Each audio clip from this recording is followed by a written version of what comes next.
Amerika aql ombiri Wilson markazi hozirgacha Uyg'urlar haqidagi eng tafsiliy doklad deb sifatlagan yangi dokladini e'lon qilib, Xitoyning qanday usullar bilan Uyg'urlarni yer shari xarakterlik bostirganligini ko'rsatib berdi. 25 aprel Amerika aqli ombiri Wilson markazi Nexon Xitoy Amerika tadqiqot o'rni tor orqali axborot e'lon qilib, Polat Sadichin Xitoyning Uyg'urlarni yer shari xarakterlik bostirish harakati sarlavhiylik dokladini rasmiy e'lon qildi. Dokladning avtori donliq xalqaroliq mutaxassis Bradley Jardin bo'lib, mazkur doklad Xitoyning chet eldan Uyg'urlarni bostirishiga oid eng atrofli tadqiqot dokladi ekan. Uningda Xitoyning chet ellarda yashayotgan Uyg'urlarga ziyonkashlik qilganligiga oid sonliq ma'lumotlar berilgan bo'lib, 1997-yildan 2021-yilgacha Xitoyning 1500 dan ortiq Uyg'urni O'rta Sharq va Shimoliy Afrikadan 28 davlatga qaytarib elib ketganligi yoki maxfiy o'tkazib olganligi ko'rsatilgan.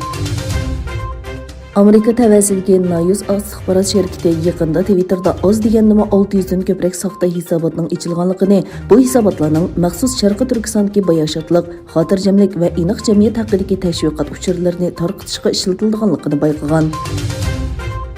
Dunyodagi eng chong uchquchsiz aeroplan ishlab chiqaruvchi bo'lgan Xitoyning DJI shirkati Rossiya va Ukraina bilan bo'lgan barliq savdo faoliyatlarining vaqtincha to'xtatganligini e'lon qildi.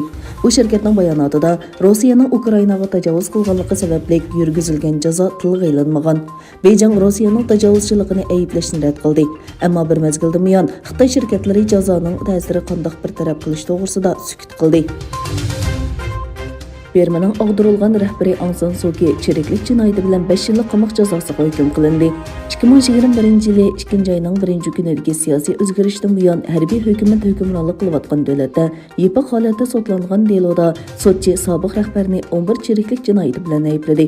Chiriklik jinoyatining markazida Suu Kyining Yangon shahrining sobiq bosh ministri Phyo Min Tindin 11,4 kilogramm oltin va jami $600,000 naqd pul olganligi o'tirib qo'yilgan. Suu Kyi bu talablarni bema'ni deb inkor qilgan.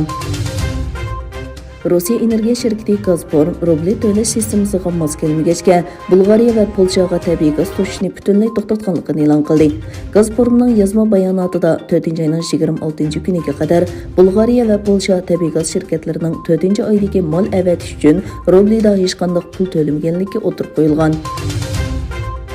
Xitoy harbiy doiralari 27 aprelda Amerika urush paraxotlarining Tayvan bo'g'ozidan kesib o'tganligini, mazkur rayonning tinchligi va muqimligi uchun ziyonli harakat deb ayblagan. Egallanishicha, Amerika dengiz armiyasining Samsun yadro o'q bishiliq qo'g'lag'uchi paraxoti 26 aprel kuni qarallik dengiz safari uchun xalqaro dengiz yo'li qonunlariga uyg'un holda Tayvan bo'g'ozidan o'tgan. O'zbekiston Davlat Statistika Komiteti 2022-yil 1-fasldagi eshish sonliq ma'lumotlarini e'lon qildi. Buningga asosan O'zbekistonning ichki ishlab chiqarish umumiy qiymati oldingi yilning o'xshash mezgiliga solishtirganda 5,8 oshdi.